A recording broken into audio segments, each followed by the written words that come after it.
Welcome to Santa Clarita Weekly, where we cover all things local in Santa Clarita Valley every Saturday morning at 9 on KQRU 107.9. Join hosts Tim Haddock and Sage Rafferty as they uncover the latest news, events, sports highlights, and more, keeping you connected and engaged with what matters most in our hometown. All right. So welcome back for another edition of Santa Clarita Weekly with Tim Haddock and Sage Rafferty. I'm Sage. He's Tim. You can listen to us on the radio at KQRU 107.9 FM on Saturday mornings at 9 o'clock. We're also on YouTube and Instagram, and you can find us online at santaclaritastar.com. So when we started this radio show and podcast, it was to talk about the politics and government policies that affect Santa Clarita, was to talk about the environmental and business developments in Santa Clarita. And we were going to discuss education, schools, and prep sports in the Santa Clarita Valley. But we wanted to bring attention to news and sports stories that were ignored by other media outlets in Santa Clarita. We wanted to offer a different perspective and initiate a dialogue with all the members of the community. And we covered a variety of topics in our first year. So we covered the Chiquita Canyon landfill, to elections, to high school teams playing for the CIF championships, and athletes competing for state titles in the Summer Olympics in Paris. So here's a look back at some of our top stories from this past year and how we delivered to you, our listeners and subscribers. So we started broadcasting and posting the Santa Clarita Weekly podcast in March. At that time, Hart High School was in the midst of changing its mascot to the Hawks, and Hart School District Superintendent Mike Coleman resigned. The Hart High mascot change did not happen smoothly. The name was changed from the Indians to the Hawks, a decision that was made 3 years ago and finalized during the spring semester in March. Some Hart High alums and members of the community wanted to keep the Indian mascot, claiming tradition and arguing it was a sign of respect to the Native American community in the Santa Clarita Valley. The supporters of the change recognized how offensive the Indians mascot was to not only members of the Native American community, but how poorly it reflected the student and faculty at the school. It has been a rough transition, and there are still those who refuse to recognize the change, but it is not going back. The Hart High Hawks are here to stay. The mascot name change was not the only change in the Hart District. Mike Coleman, who was superintendent during the pandemic and the deadly school shooting at Saugus High in 2019, resigned. He left the district at a time when enrollment was going down and the teachers union was demanding better wages and working conditions. The enrollment in the district still trending lower, and the district laid off dozens of teachers and staff members to make up for budget deficits. Michael Vieira is the new Hart District Superintendent. He has more than a decade of experience in the district and at the administrative level, and is familiar with the challenges the district faces. Sage, you want to take over from here to talk about what happened?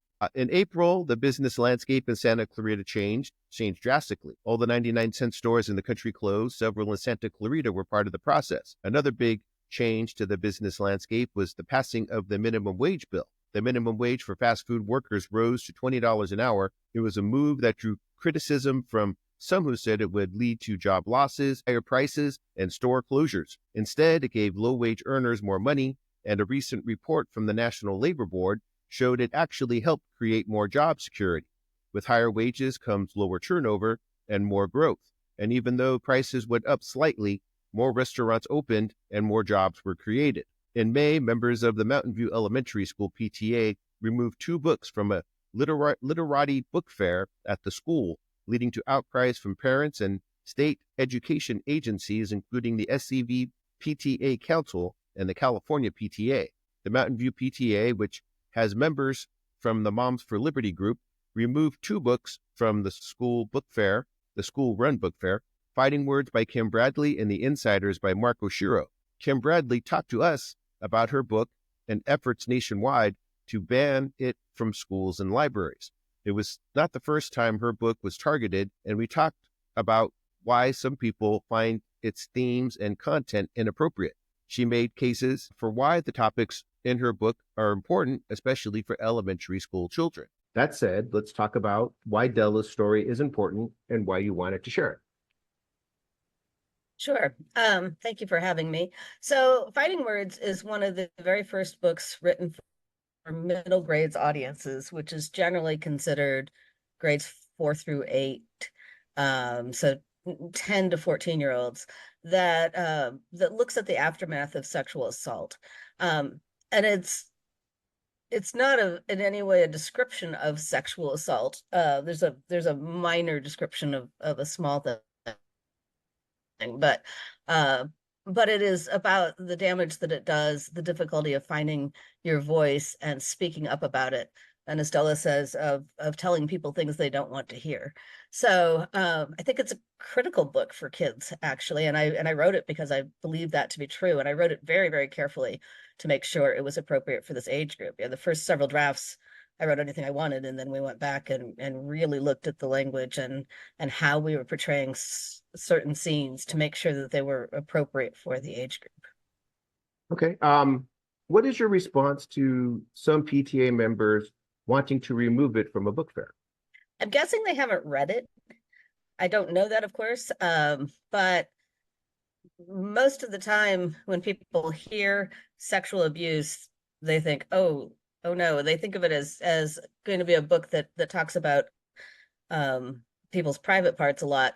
And it's not that at all. It's really a book about the damage that kind of assault and that kind of secrecy, and the feeling that you're the only person in the world that it's happened to, or the feeling that there must be something wrong with you, is about. And so most of the time when it's been challenged in other school districts, once people read it, they drop the challenge because they realize that what they've imagined it to be versus what it is are very different things. And right. And I remember in the story, Della and her sister have more struggles than the sexual abuse in the story. Right. There's a lot of other things that foster kids struggle with. So it can relate to readers on that level as well. It's really a book about resilience and about the care that these two sisters have for each other. Exactly. Yes. I thought it was more a book about the support and love the sisters have for each other than it was about anything else. Okay. But the part that people freak out about is sexual abuse. So nobody freaks out about poverty or loneliness. Loneliness or homelessness, even. I mean, no, not really. Part of the story, of the story too. So what are your thoughts on the book banning trend that is happening across the country right now? I think it's horrifying. I think that most people don't realize how very well organized and systematic it is. Something like 80%, maybe it's 60% of the book banning books that are like the book ban challenges, whatever you call when you write to the library and say, I want this book out, are being produced by only 6 people in the United States. There are people that just are calling it their full-time job to try to get books out. And it's not at all based on what's developmentally appropriate or what's currently legal. There's no, pornography is already illegal in all schools everywhere. And there really aren't documented cases of people putting wildly inappropriate books in small children's hands. Sometimes there are graphic descriptions of sex and things in books for high school students. But again, it has to be, developmentally appropriate. You have to look at the entire book as a whole and not just cherry pick out specific words.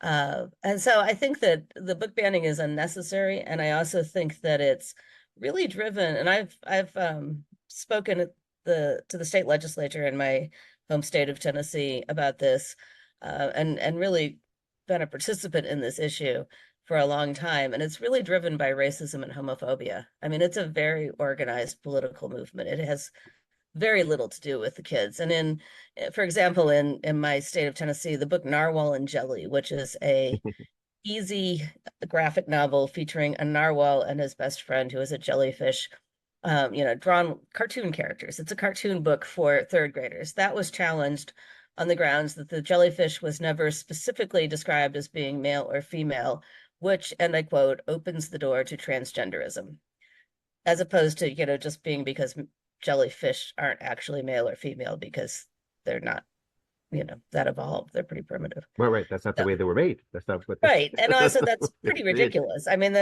his name is, or its name, whatever, the jellyfish is named Jelly. And so the narwhal says, "Hey, Jelly, let's go somewhere." And the jelly says, "Great." I mean, this is not anything to do about any sort of transgenderism. And that's, but that's the level that a lot of these book bans are at. They're not about protecting children. They're about making people afraid of public schools and sort of shaping public discourse. It is a frightening time right now. It is. All right. So President Joe Biden expanded the San Gabriel Mountain National Monument. The expansion of the San Gabriel Mountains National Monument guarantees that areas of historical, environmental, and cultural importance will be protected from development and industrial expansion. The monument was created in 2014 by President Barack Obama. President Biden has continued those efforts by expanding 7 national monument areas across the country in his term. Acres. We set up there. About 106,000 acres have been added to the national monument areas. It includes land that was once inhabited by Native American tribes, including the Tongva, the Tataviam, and the Chumash, and land that was used for traditional tribal ceremonies. It is also home to a number of endangered or threatened species of animals and plants. The California condor is one of those species. Their natural habitat is in the San Gabriel Mountains, and the areas that they populate will be protected in the expanded national monument. The expanded areas also contain important wildlife corridors that provide safe avenues for migrating animals in the wilderness. They will be able to move freely through the mountains to find shelter, food, and mating areas through the year. A multi-agency task force created by the Environmental Protection Agency started monitoring the Chiquita Canyon landfill in November. In the time between the monitoring began and April, the landfill operators were sued in several class action lawsuits for polluting the neighboring communities. They have been cited for violating air quality and water control board policies. The EPA increased inspections of the landfill, but EPA officials say it will take years to have better control over the pollution the landfill is creating in nearby communities and wildlife. Lynn Plambeck, the former Santa Clarita Valley Water Agency board member, has also been monitoring the landfill for years. She is an expert on how the landfill is affecting the water sources in the area and the pollution the landfill is creating. She talked to us about the landfill and answered your questions about what is being done to keep the pollution from getting worse. But you, our listeners and subscribers, had more questions for Lynn about the landfill and the pollution and the environment. This is what Lynn had to say about what's happening at the landfill. All right, so I'm here with Lynn Plambeck, who is a former member of the board of the Santa Clarita Valley Water Agency, and she is the current president of SCOPE. And Lynn, we had you on here because, we've been talking about the Chiquita Canyon landfill, and we have a lot of questions, and we know you have the answers to a lot of these questions. So first off, I want to talk about the environmental impact. Has the LA Regional Water Quality Control Board begun their investigation into the Chiquita Canyon landfill's potential contamination of the Santa Clara River and groundwater supply? Oh, yes, they have. And they've actually filed several notices of violation and against the landfill, and they also denied them a permit to expand. So they're pretty concerned about it at the current time. And the reason they're concerned is because of this massive reaction that's going on inside it and creating a really lot of leachate, which was not happening before. And I don't know, is it okay if I explain what leachate is a little bit? Yeah, absolutely. Yeah, okay. Go ahead. Leachate is a liquid that's formed in landfills when you dump all that trash in there and it starts to decompose. And, just like if you are out in your garden or your composter, you notice a lot of liquid in it. Well, that's what happens in a landfill too. And normally there is a collection system that collects the leachate and puts it into a place where they can pump it into a truck and take it to a facility that will clean it. But in this case, what happened was the reaction, which is very hot, over 200 degrees, melted the leachate collection system because it was PVC. And so then all of a sudden they had this massive amount of leachate that was coming out the sides of the landfill. They would put a well down and it would explode into the air. It's pretty nasty. So they were sort of trying to not tell anyone this was happening, but then the air quality board did some inspections, and then everyone realized we had a really massive problem on our hands. So now they have formed a team. So it's just not regional water quality. They have a team that's led by the US EPA, and they have the air quality people on there, and they have regional water board, and they have toxic control board. So they're really taking a really close look at this now. So one of the problems with finding out whether water in the river has been affected is there are no monitoring wells in the river. So the regional board did order them in early March to put in a monitoring well in the river so they really can keep track of what's going on. But the most recent violation was due to the fact that they were pumping the water out of the retaining pond, or whatever pond they call it, and right straight into the river. And you're not supposed to do that. You need something called a NPDES permit to do that, where the regional board oversees what goes into the river to make sure it's clean. So they got into a lot of trouble for that. You're listening to KQRU 107.9 in Santa Clarita. You can listen to Santa Clarita Weekly on Saturday mornings at 9, and YouTube, Instagram, TikTok, wherever you listen to podcasts. So in sports, the Hart High baseball team won the CIF Southern Section Division II championship over Moorpark High that ended with a controversial call in the bottom of the 7th inning. Moorpark hit what some saw as a game-winning 2-run home run down the left field line. The third base umpire originally called it a home run, and Moorpark started celebrating the walk-off win for the championship. But after the other umpires conferred, they ruled it was a ground rule double and put runners on second and third base with no outs. Hart didn't allow the tying or winning runs to score and ended up winning the game. Moorpark appealed the call after the game, but CIF officials said that calls made on the field are not allowed to be challenged and video replays are not allowed to be used to change calls. Eventually, Moorpark dropped its appeal and Hart prevailed. So Coach Jim Ozella, who retired after a 25-year career as coach of the Hart baseball team, won his first CIF Southern Section championship. It was the first CIF Southern Section championship for Hart since 1999. The Hart High baseball team was invited to Dodger Stadium and were recognized before a game against the Colorado Rockies for winning the CIF Southern Section championship. They were greeted by Dodgers pitcher Tyler Glasnow, a Hart High grad who played for Ozella before the game. So in track and field, Michaela War from Canyon High won the girls 100 meters, and Jordan Gamage from Canyon High won the boys 300-meter hurdles at the CIF State Track and Field meet at Buchanan High School in Clovis. And War won the 100 meters 0.41 seconds and barely edged out Mia Flores from Sierra High, who also posted a time of 11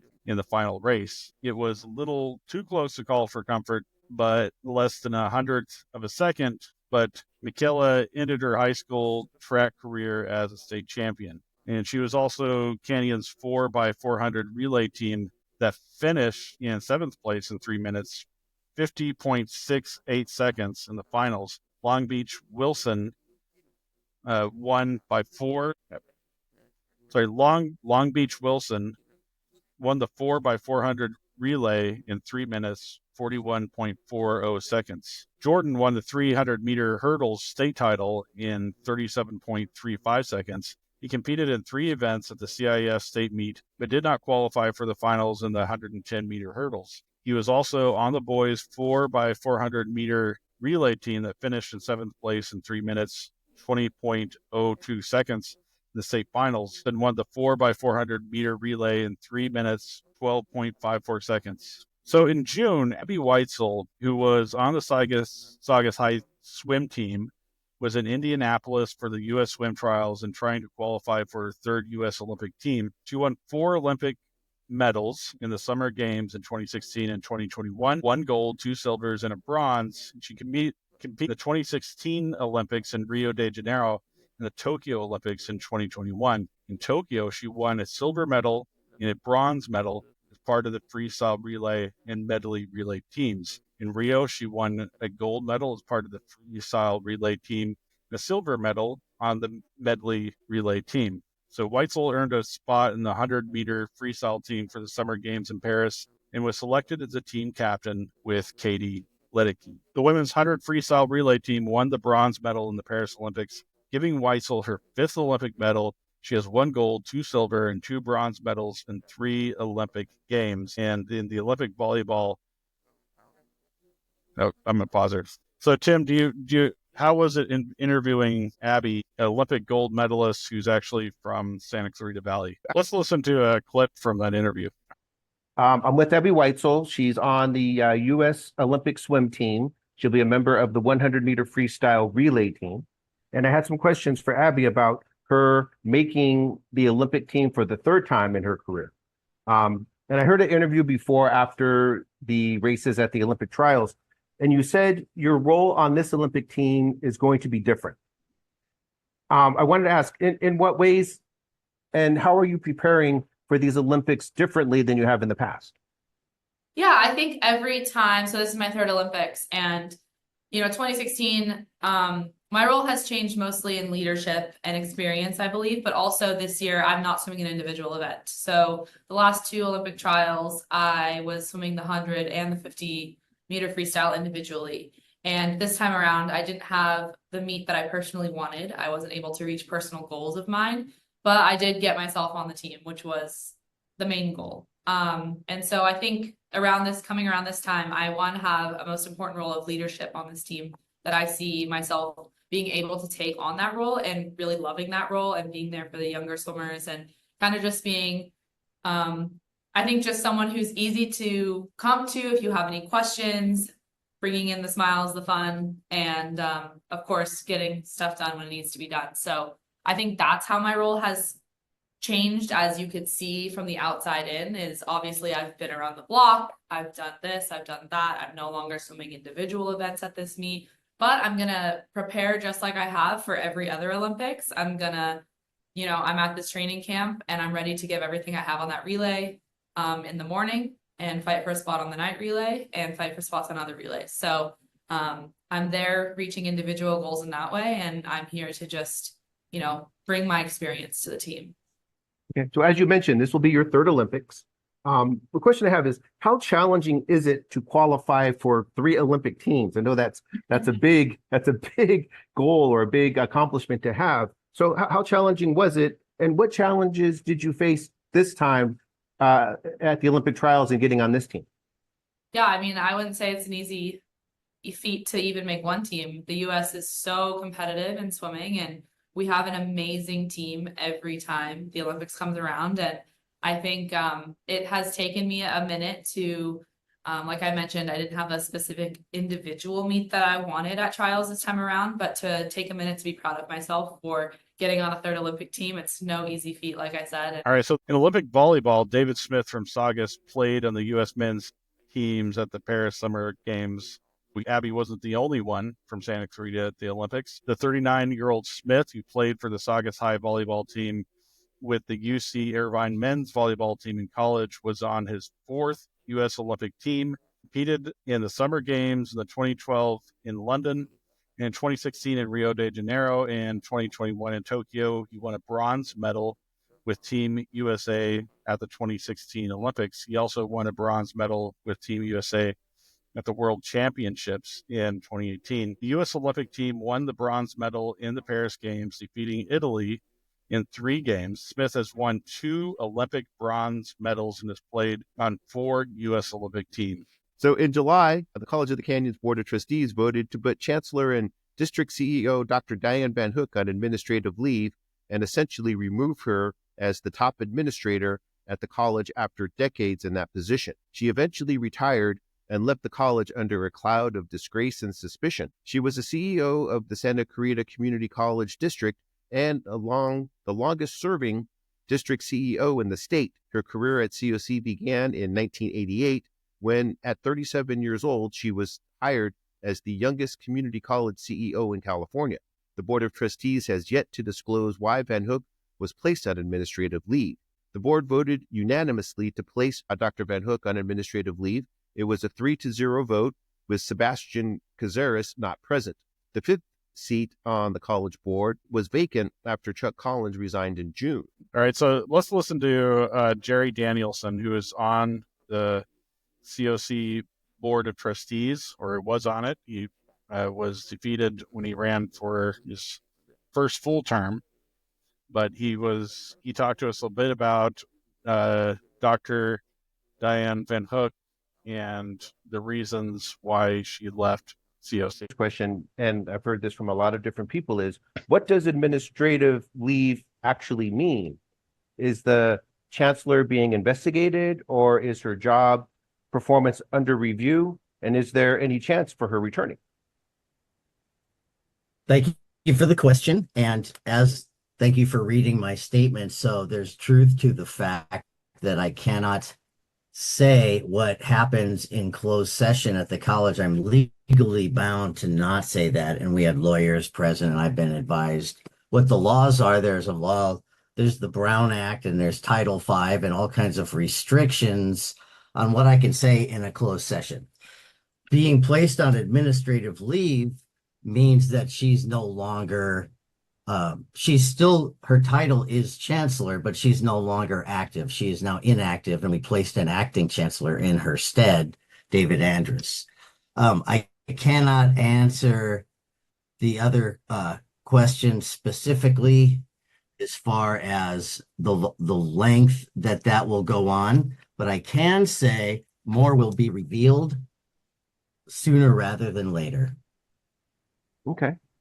My next question: is the district actively searching for a new chancellor? And if not, when does that process begin? So that's a great question. We are not currently searching because we're getting David Andrus, who only just started his role on Monday. Today, it's only been a few days. He is just getting his feet on the ground, figuring out what to go on. And we have to decide these things at board meetings. So Deputy Chancellor Diane Fierro sent an email to the faculty and college staff formally informing them about the shift in leadership. David Andrus, the past president of the COC Academic Senate and a political science professor at the college, was set to take over the role of acting chancellor. It was an eventful year in Santa Clarita, with plenty of celebrations and tensions. The Chiquita Canyon landfill still presents a problem to residents near it. The College of the Canyon's Board of Trustees has new members and is in search of a new chancellor. There were athletes from Santa Clarita who added to the long history of Olympic success stories and high school athletes who reached the pinnacle of achievement. We will review the second half of the year in the next episode.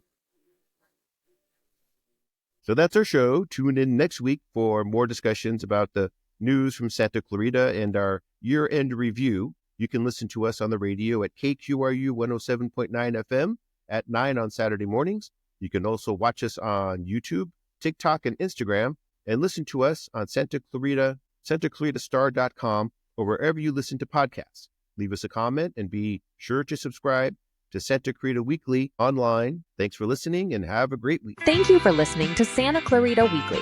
You can watch the show on Santa Clarita Star's YouTube channel and Facebook page, as well as listen in on the radio at KQRU 107.9. Visit SantaClaritaStar.com for more content and tune in right here to KQRU 107.9. A new voice for Santa Clarita.